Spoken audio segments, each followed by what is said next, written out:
네, 3인칭 시사 시점 오늘은 장윤선 정치 전문 기자와 풀어가겠습니다. 안녕하세요. 네, 안녕하세요. 네, 유튜브로 저희 모습 지금 생중계되고 있으니까요. 유튜브 MBC 라디오 시사 채널로도 함께해 주시면 감사하겠습니다.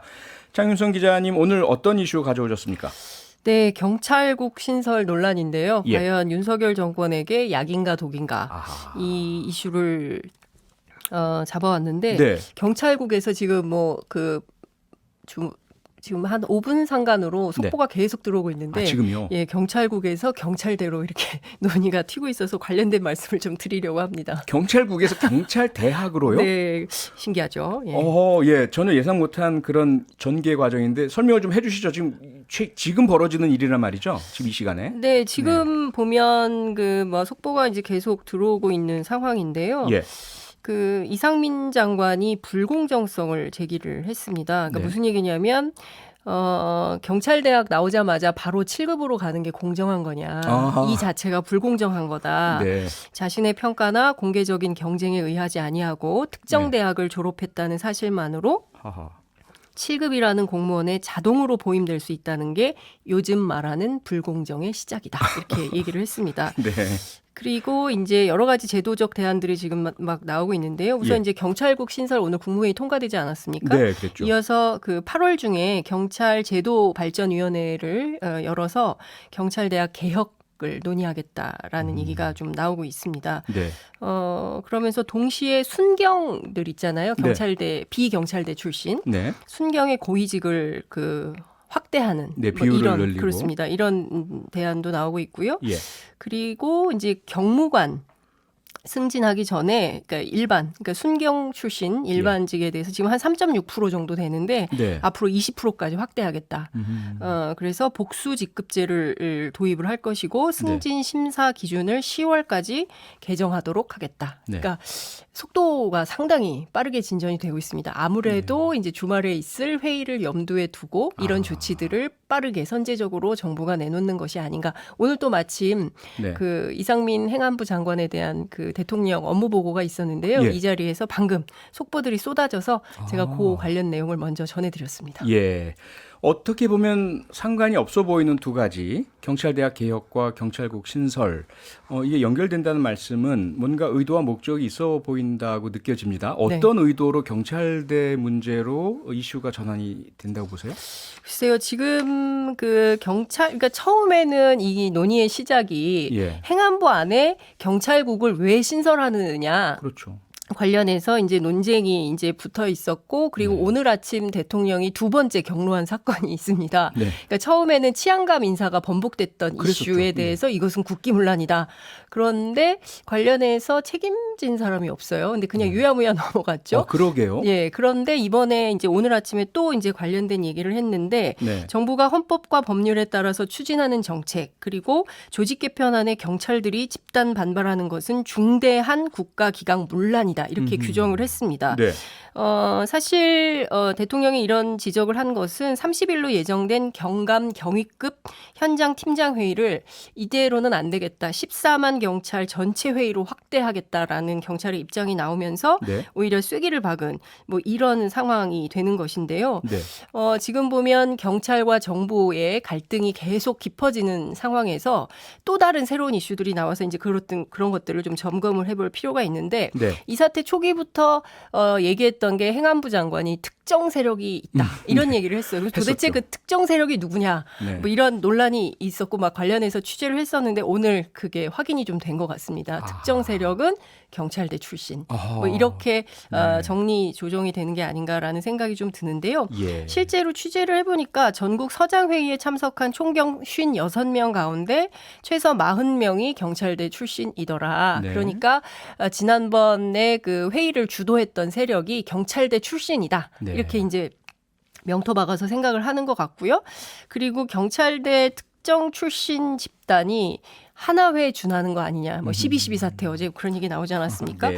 이런 얘기가 이제 쭉 나왔는데 결과적으로는 이번에 이 논의를 끌고 가는 주동 세력이 경찰대 출신이다. 이렇게 해서 사실상 정권 차원에서 경찰국 신설 이어서 경찰대 폐지까지 갈 가능성이 매우 높다. 이런 보도들이 좀 나오고 있죠. 네.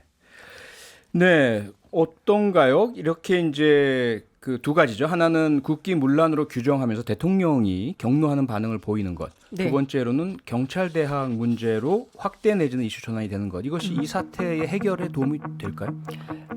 네, 저희도 잠시 광고 듣고 돌아와서 그 부분 좀 네. 듣도록 하겠습니다. 네, 3인칭 시사 시점 오늘은 장윤선 기자와 함께 사상 초유의 정부와 경찰 간의 대립 갈등 상황 전개 과정 지금 짚어보고 있는데요. 광고 듣기 전에 여쭤봤던 질문, 과연 지금의 이러한 대통령의 국기문란이란 규정과 경로, 네. 그다음에 경찰대학 개혁 쪽으로 이슈가 좀 돌려지는 상황, 이게 네. 이 사태 해결에 도움이 된다고 보세요? 글쎄요, 저는 별로 도움이 안 될 것 같다는 생각이 좀 드는데요. 왜요? 우선 예. 이제 누가 보더라도 갑자기 느닷없이 그 순경 출신들에 대해서 네. 뭐 승진 기회를 늘려주겠다라고 하는 것은 경찰대 출신과 비경찰대 출신을 좀 갈라치기 하는 일종의 당근 전략으로 보이잖아요. 그러니까 네. 근데 사실 이제 제복 입은 경우에 이게 승진이 굉장히 또 중요하고 그렇죠. 순경 출신이 경무관 가려면 몇 년 걸린다고 하죠. 굉장히 오랜 시간이 걸리는 걸로 알고 있는데 네. 그러니까 이런 걸 생각하면 뭔가 좀 개인적인 손익 계산을 해서 아마도 지금 뭐 단일한 대우로 뭐 14만 경찰이 모두 모여서 이 경찰국 신설에 대해서 반대하는 흐름을 좀 끊을 수 있을 거라고 정부는 판단을 하고 있는 것 같아요. 네. 그런데 실제로 그럴 수 있을지에 대해서는 좀 그 본질을 좀 꿰뚫어 봐야 될 것 같은데요. 네. 이 사건의 초기에 시작했던 게 경찰 직장 협의회. 그러니까 우리로 치면은 일반 회사로 치면 노동조합, 그렇죠. 예, 공무원 노조 같은 성격이 있는데 공무원 노조에 가입을 할 수 없으니까 예. 직장 협의회를 만들어서 이렇게 민주주의에 이제 동참을 하고 있는 이런 흐름인 것인데. 초기에 직협 위원장분들이 1인 시위하고 막 그렇죠. 이러면서 그리고 사실은 삼보 반발. 일배하고 그렇죠, 뭐 그렇죠. 이러면서 이제 이 문제를 더 이상 이제 정권의 어떤 복무하는 이런 거는 안 되겠다. 권력의 신여가 안 그렇죠. 되겠다. 권력의 신여는 예. 안 된다라는 차원에서 이제 경찰 스스로 이 반대를 했었던 것이죠. 네. 그리고 이제 91년도에 어떤 취지에서 경찰국이 없어졌었던 것인지 이제 민주화 운동의 일환으로 된 것이어서 그에 대한 역사적 맥락을 다 알고 있는 경찰이 스스로 나선 것인데 이것을 이렇게 갈라치게 한다 네. 해서 경찰들이 지금 막 이렇게 불붙는 논의가 사그라들까? 저는 그건 좀 부정적인 생각으로 좀 보고 있는데요. 네. 우선 그러면 왜 정부는 이렇게 경찰국 신설 그리고 네. 또 경찰대 폐지 뭐 이런 것까지 진도를 나가면서까지 경찰을 자극하고 왜 이럴까? 이걸 제가 좀 취재를 해봤는데요. 근데 왜 그럴까요? 기본적으로는 그 여야 공이 나오는 얘기입니다. 네. 검찰 출신 일반의 인식에서 비롯된 것이다. 이렇게 볼 수 있다라고 이제 보는 것 같아요. 그러니까 경찰이 검찰과 대등한 위치에 서는 것을 못마땅해 한다는 것입니다. 기분 나쁘다. 그렇죠. 예. 실제로 전현직 경찰 출신 국회의원들을 좀 취재를 해보면 네. 검사의 99.99999%가 경찰대 폐지를 주장한다. 이제 이런 얘기를 하고 있습니다. 예. 경찰이 감히 검사와 대등한 위치에서 수사권을 가져 아하. 이것은 안 된다는 인식이 굉장히 강하다는 것이죠. 네. 그런데 이게 누구도 그러냐? 우리 윤석열 대통령도 그런 인식이 매우 강한 분 중에 하나다. 네. 그래서 이번에 이 문제가 실질적으로 제기가 되고 있는 것이 아닌가. 그러니까 일종의 검찰 만능주의자들의 경찰 무력화 이렇게 인식하는 것이 올바른 상황 인식이다. 이렇게 보고 있는 것 같습니다. 네. 그리고 실제 검경 수사권 조정 과정에서 검찰의 수사 통제를 받지 않는 경찰, 이게 경찰 비대화의 원인이다. 뭐 이런 얘기도 하고 있지 않습니까? 예. 이 부분에 대해서는 인사 그리고 주요 수사에 대해서 장관이 직접 지휘할 수 있도록 만들었다는 것도 결국에는 검찰 발 아래 경찰을 놓으려는 시도가 아니겠냐 이런 분석을 하고 있는 것 같습니다. 네. 그런데요, 제 뭐 기억이나 또는 경험에 비춰봐도 경찰대학 폐지 문제는 민주당에서 먼저 시작이 됐고, 네. 전두환 정권이 만든 독재의 사상하다 이렇게 아주 원색적 비난도 민주당에서 주로 해왔었거든요. 네. 그런데 어느덧 그것이 박근혜 정권 때 경찰대 폐지 시도를 하다가 안 네. 됐었지 않습니까? 네. 그러니까 이제 이제 검경의 역사를 쭉 이제 거슬러서 내려가 보면 예. 그러니까 독재 정부 시절이라고 할 수 있는 전두환 이전에 박정희 시절에는 사실 경찰보다는 검찰. 그런데 네. 이제 전두환 정권 때 경찰 권력이 비대화되고 사실상 그때 여러 가지 인권 유린 사건들이 났던 것도 경찰이었던 것이죠. 그러면서 이 문제가 해결이 필요하다라는 문제의식과 비판이 있어서 91년도에 행안부에서 분리됐었던 것이고 경찰법 제정이고요. 그렇죠. 경찰법이 제정이 됐던 것이고 네. 그리고면서 이제 육공화국이 들어서면서 실제로 검찰 권력이 비대화되고 이게 쭉 가다가 그렇죠. 계속 검찰 권력이 비대해지니까 박근혜 정부 2012년 새누리당 정치쇄신 특위위원장을 맡았던 분이 계십니다. 누구냐면 바로 국민검사 안대희. 아하. 예, 안대희 검사 뭐 기억들 하실 텐데요. 예. 이때 당시의 상황을 기억하는 이상돈 비대위원이 어떤 얘기를 했냐면 안 검사가 함께 개혁을 하겠다고 데려온 분이 있었으니 그분이 바로 이상민 변호사였다. 그러니까 지금 그렇습니까? 행안부 장관이었던 지금 행안부 장관이 이상민 당시 변호사가 왔었다는 것이죠. 그때도 권력기관 개편 논의가 필요하다고 했었고 네. 핵심안이 상설특검 설치 같은 검찰 개혁 그리고 예. 경찰대 폐지였다는 것입니다. 아하. 그러니까 그때부터 이어졌던 경찰 폐지론이 어찌됐든 지금 행안부 장관으로 있으면서 윤석열 정부에서 이 문제를 좀 매듭 지으려고 하는 것이 아니냐 이런 분석이 나오고 있는 것이죠. 네. 자, 그렇다면 뭐 처음 출발부터 또 본질도 경찰대 폐지에 있다는 것으로 들리는데요. 네.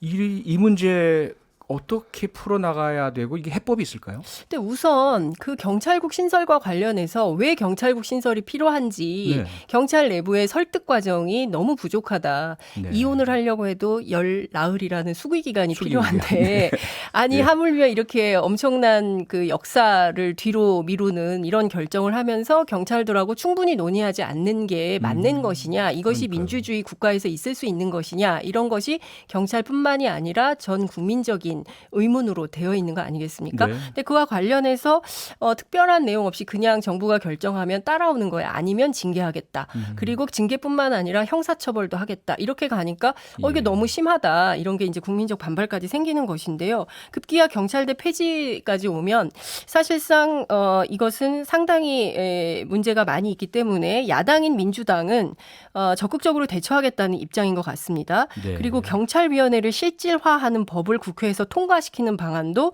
지금 현재 고심 중이라고 얘기하고 있고요. 네. 그렇게 되면 행안부에서 경찰국 신설을 아예 떼낼 수 있는 근본적인 방안이 될 수가 있다. 이런 얘기를 하고 있습니다. 예. 그러나 민주당이 이 법안을 성안하고 통과시키려 할 때 과연 정부 여당이 가만히 있을지 아하. 또 한 번 충돌이 일어나지 않을까 싶은 생각이 좀 들고요. 근데 지금 다만 경찰 내부에서는 그런 얘기가 나옵니다.